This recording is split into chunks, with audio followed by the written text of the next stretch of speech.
Conectamos con la respiración y nos concentramos en el centro del cuerpo, el centro físico, inspirando y expirando. La materia y la no materia.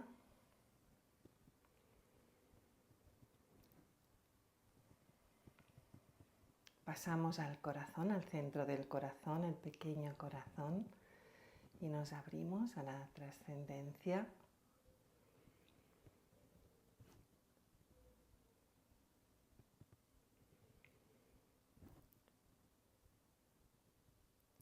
Y pasamos al centro de la mente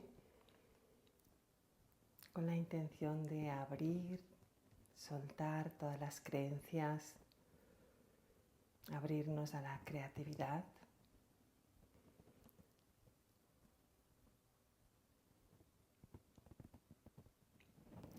Y podemos estar un ratito en cada centro, trabajándolos, cultivando la respiración, exhalando cuando soltamos, cuando nos abrimos.